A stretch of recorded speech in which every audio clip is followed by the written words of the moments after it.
We're entering week 5 and your teams are decimated with injuries and bye weeks. One of the most crucial parts of fantasy football is making the right decision when it comes to who to stream at quarterback, who to stream at tight end, and who to put into your lineup, into your flex at the running back and wide receiver positions. We've neglected that too much on the channel, which is why myself and Corey, every single Friday, will be bringing you this video talking about our 10 sneaky starts in fantasy football. The format of this video is we're going to be going through 3 running backs and receivers each and 2 tight ends and quarterbacks each. You guys have left a lot of feedback, a lot of comments dissecting some of these deeper rankings, so we got you covered on every Friday. Make sure you stay tuned. Wasting no more time, we want this to be a digestible video for you guys every week. Starting off with the wide receiver position, my favorite wide receiver flex plays this week are Dontavian Wicks, Jordan Whittington, and Josh Downs. Obviously, Dontavian Wicks and Jordan Whittington playing each other in that Rams versus Packers game, so I'll start off there with Dontavian Wicks first and foremost. He is my wide receiver 20 this week.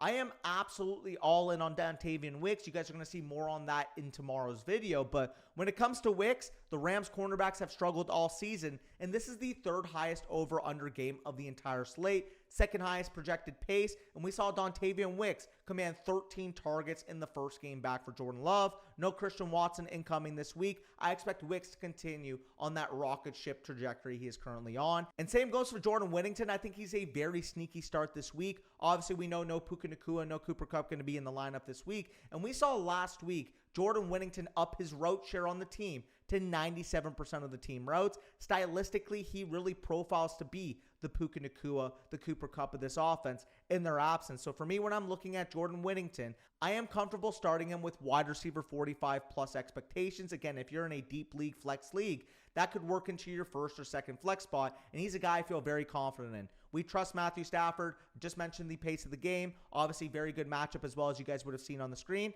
We love Jordan Whittington as a sneaky flex play this week. And same goes for Josh Downs of the Indianapolis Colts, a 36% targets per route run since he's returned to the lineup, and he's coming off a wide receiver 8 overall finish this past week. Whether it's Anthony Richardson or Joe Flacco in this game, we want pieces of this Colts offense against the Jaguars secondary that has simply struggled to start the year. They are the worst team at guarding opposing wide receivers. So again, easiest matchup on the matchup chart. Josh Downs is a good player, and we trusted his usage in each of the last 2 weeks. I am starting him as my wide receiver 35 on the slate. Again, you guys can also see all of my rankings on the screen. That will be made available over on flockfantasy.com. Promo code FSC will get you 30% off plus a 7-day free trial over on the site. Again, you guys can see these rankings. You guys will be able to see all of mine and all of the experts' rankings over on Flock Fantasy. But moving on to the running back position, we go to Trey Sermon, running back of the Indianapolis Colts. Again, a little bit murky of a situation. We do hear that Shane Steichen has confirmed that this will be a running back by committee. However, when we're looking at the matchup factors and when we're looking at the workload factors, this is a smash spot for him going up against the Jacksonville Jaguars. I mean, I mentioned how bad they are against the pass. They're just simply a bad defense overall. They also rank in the top 6 of matchups for the running back position this year. We know it's most likely going to be a committee between Trey Sermon and Tyler Goodson. I favor Trey Sermon to get the consequential touches on the goal line, between the tackles, dominating the carry workload, while Tyler Goodson works in on the long down and distance 3rd down snaps. So with Trey Sermon, I'm starting him with RB2 level confidence this week. On to Chase Brown of the Cincinnati Bengals. He saw his biggest workload share of the entire season this past week, playing on over 40% of the snaps, handling over 50% of the rushing attempts, which was a big change from what we saw in the first few weeks. We know Chase Brown is a very explosive running back. We saw him able to break out with over 50% of the team carries this past week. I expect that to continue moving forward. And while Baltimore is very good against opposing running backs, this game has a 50.5 over-under, and Chase Brown is the explosive play running back in this backfield. We know Zach Moss will handle the tough yardage, 3rd and 1, 3rd and 2. That's going to be the Zach Moss role. What Chase Brown brings to the table is the explosives in the run game. And we saw that last week. 52% of the carries, like I said, able to carry that towards an RB6 overall finish. A guy that I considered as a high upside implied handcuff going into last week. But given the fact he got more run in this backfield, I think we can view him as a standalone top 24 running back this week, given the high implied over-under in this game. Next up, Javonte Williams of the Denver Broncos with the news of Tyler Beatty's back injury. We saw Javonte Williams go back to a majority workload in a 2-man committee this past week and now faces a Vegas run defense that is 28th on the matchup chart. Again, projectable workload, good matchup for Javonte Williams. In a week where running back is very cursed in terms of both bye weeks and injuries, I think he has to be profiled as a top 30 level play at running back. And if you are in a pinch, you drafted a hero running back, and you need a guy with a solid projectable workload, I think Javonte Williams is a very solid shout this week. Moving on to quarterbacks, my first one I love this week as a sneaky start. If you are in a pinch, maybe you're in a league where guys are rostering 2 quarterbacks, you can't access anybody in my top 12. Coming at quarterback 16, I have Trevor Lawrence of the Jacksonville Jaguars. I mentioned the flip side of the matchup with Josh Downs, but we expect this to be a very high-paced game, high implied over-under in this game. And Trevor Lawrence, despite not playing well to start this year, is in a smash spot against the Colts. They struggle against the pass, and Lawrence, despite struggling, has faced some very good competition in terms of defenses he's played against this year. This week will tell us a lot about the viability of T-Law moving forward. If he takes a step back, obviously no Brian Thomas Jr., Christian Kirk going to be able to do their thing on the outside.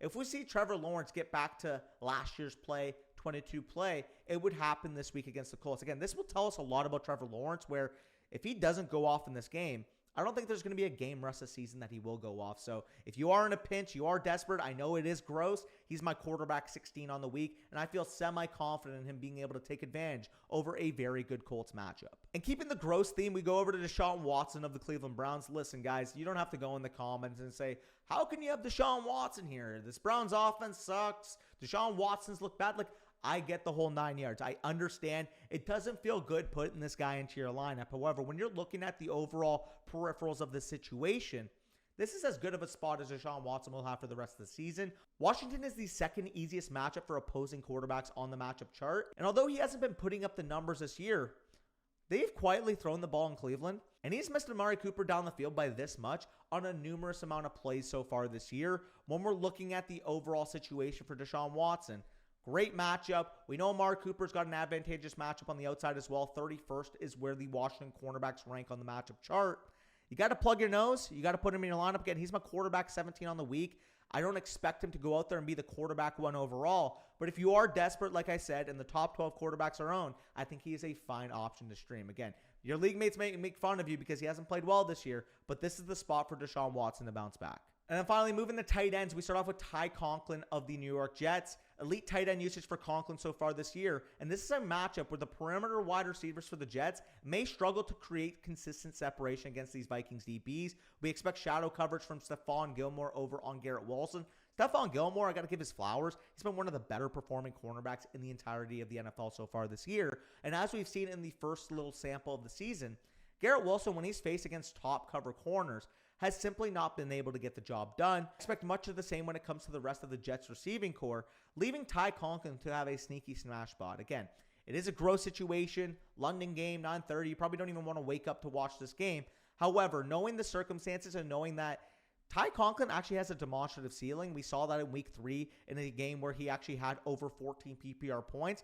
I understand it's a sexless option. I understand you don't want him in your lineup, but we trust the usage, we trust the route share, and we trust the matchup implications knowing that Garrett Wilson may struggle. And then finally, we have Zach Ertz of the Washington Commanders. Washington currently ranks as the #1 offense in terms of EPA so far this year. And Terry has a very difficult matchup on the outside against those Cleveland corners. Martin Emerson, Denzel Ward, very, very good cornerback duo. I can expect Terry McLaurin to maybe struggle in this game.